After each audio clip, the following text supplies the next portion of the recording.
This is Kimfx.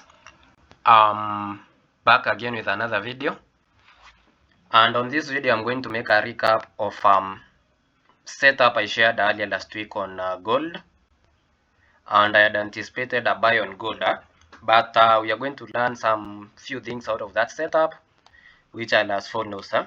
We are going to learn about market structure, top-down analysis, entries, layering, and exit models. Basically, we are going to learn out the genesis of that setup, how we would have approached it, the entries, the re-entries, and the exit models. And on the first case over here, we are going to discuss about market structure. So on the market structure, we normally have two structures. We normally have the external structure, and we normally have the internal market structure. At this point, once we mark this point over here, we have an external breakout structure, and above here we have another external breakout structure. Below this was the most recent bearish breakout structure, which we normally call the swing lows, and above here we have another swing low. Why are we naming these ones as swing lows?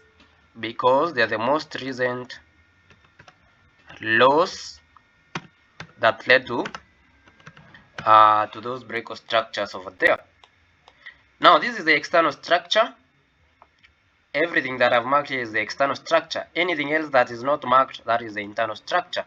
So over here we have that internal structure.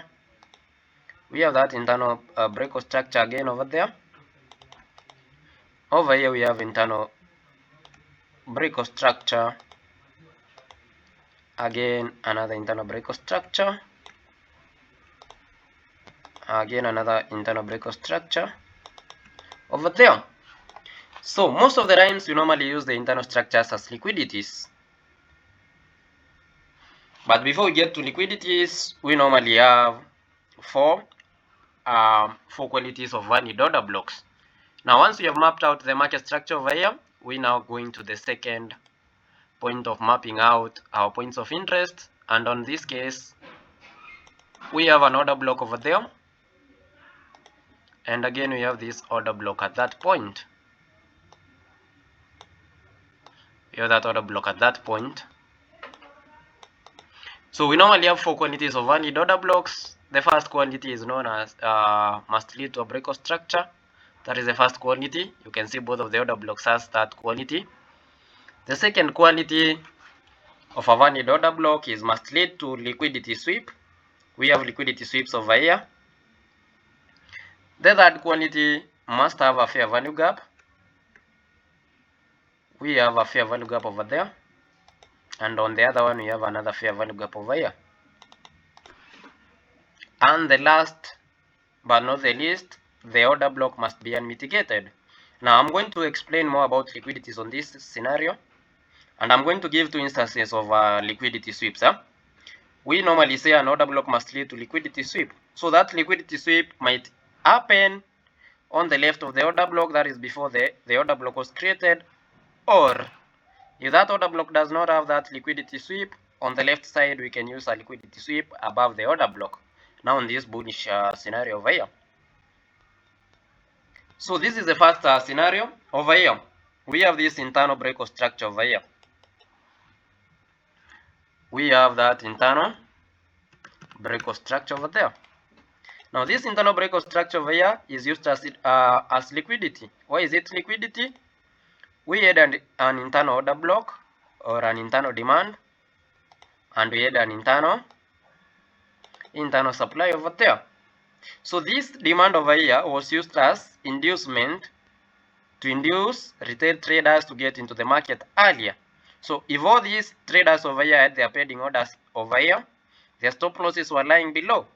Once the market closed below this low, all this liquidity that was lying over here in terms of stop losses was taken out. Hence, liquidity sweep. Now this one we are going to have this as liquidity sweep. That is why I'm using the internal structure as as liquidity sweep. I'm going to make another different video explaining about liquidities. So for now, I'm going to leave it at that point. This is the first liquidity sweep on the left side. The same thing over here. This was the last internal bearish break of structure before the external break of structure. The last bearish break of internal structure before the external break of structure. Now this one is also liquidity sweep. So that is the first instance of liquidity sweep. The second instance of liquidity sweep on order blocks is we assume on this one we are going to take this out now. We assume this order block didn't have liquidity sweep on the left side over there. We assume this order block did not have liquidity sweep, but it has three quantities. It has a fair value gap, it's unmitigated, it has a break of structure. How do we get the liquidity now to make this order block valid? Now, on SMC, on a deeper details on SMC, we normally say the first pullback is always the inducement. Now, this break of structure, the first pullback over here, where I have the swing low, this is the inducement. So the market makers are going to use this inducement to induce in retail traders to get into the market very early, and then they will be taken out. So this inducement will bring liquidity for this order block over here. Why? We have a valid order block over here which has this liquidity sweep. It's unmitigated, it has a fair value gap, it has led to break of structure. So a lot of pending orders are lying over here. We have buy limits, we have sell stops in case price breaks over here, and now people will wait for instant executions. Now once the market taps onto this point, we'll have instant execution. So meaning all these traders are going to have their stop losses below there. Now this is a very strong liquidity pool. What will happen? Liquidity is a magnet in the market. So this liquidity will drive market to come to this order block below here and then push up. What will happen once price closes below this inducement? That one will act as liquidity sweep, and this order block will be valid now, having the fourth quantity, which is liquidity sweep. Now before we go to the live examples on our charts and check on what happened the previous week as anticipated on gold, consider subscribing on our YouTube channel.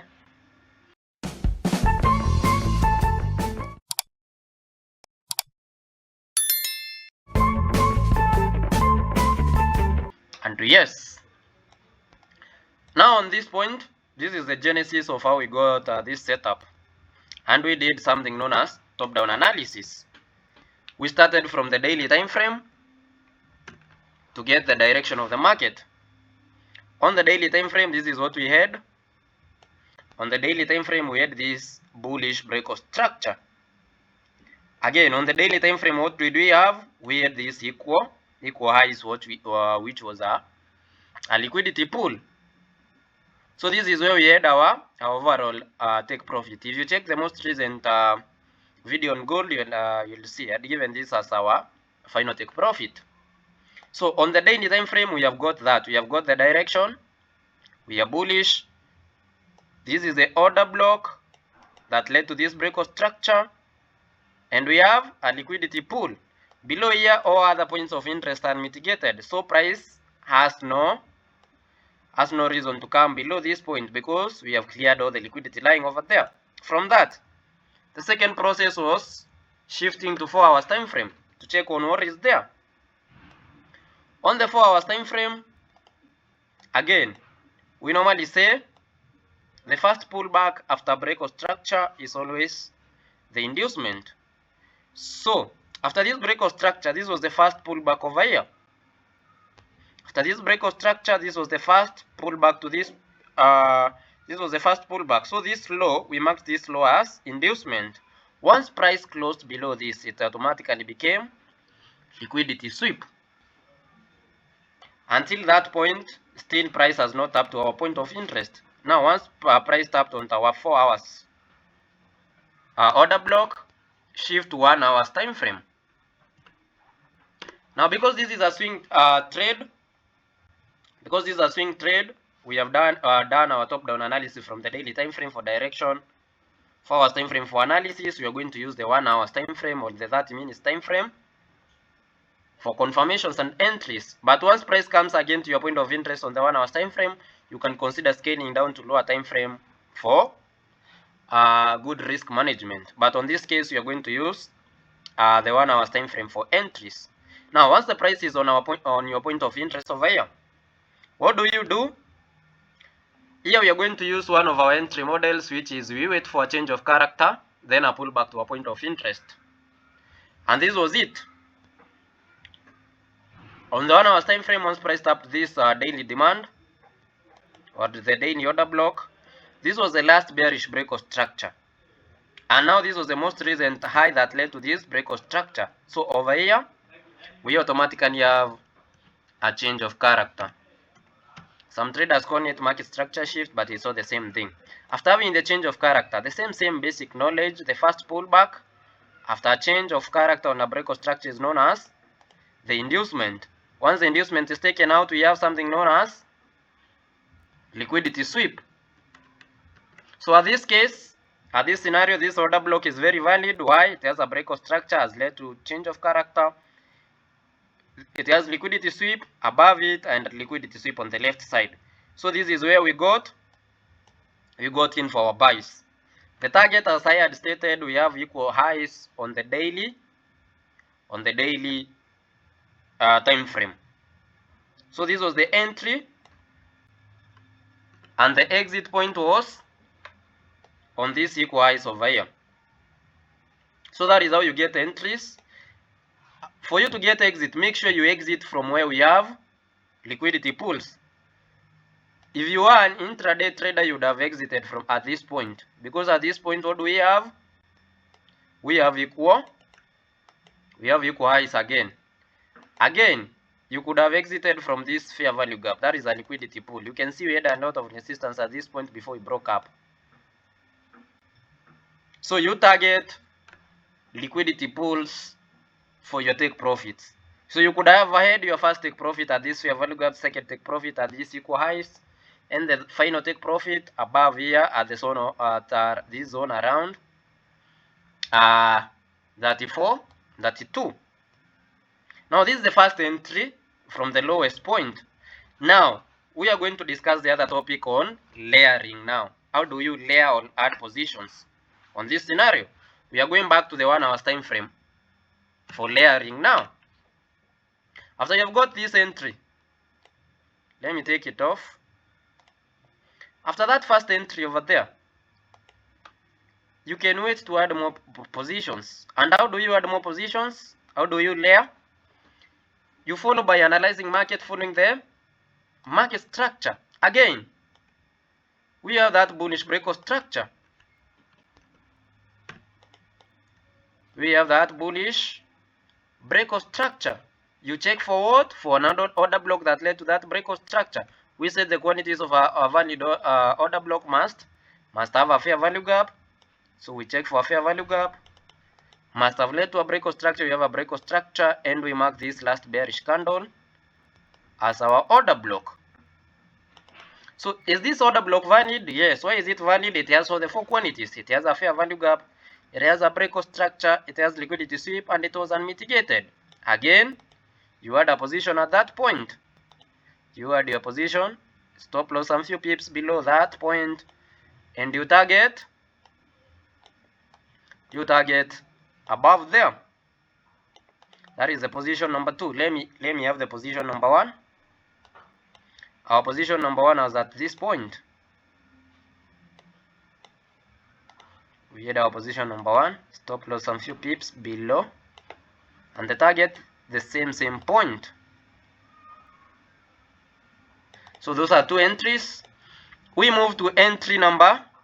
We look for another entry, and again we have a break of structure over here. We had liquidity sweep and then a break of structure. a break structure over there. What are we going to check for? Again, we check for a fair value gap. We are looking for all the quantities of a valid order block. We have a fair value gap over there. After having the fair value gap, we look for an order block. These were the most recent bearish candlesticks, and we have our order block over here. We check on this order block. Is this order block valid? It has a fair value gap. It has led to breakout structure. It was unmitigated. We check for, again, another liquidity sweep. On the left side, this was the last bearish internal breakout structure. So this one automatically becomes liquidity sweep for this order block. And again, we have another re-entry at that point. We have our entry at that point, stop loss some few pips below, and the take profit above there. Those were the three entries you could have captured onto that buy.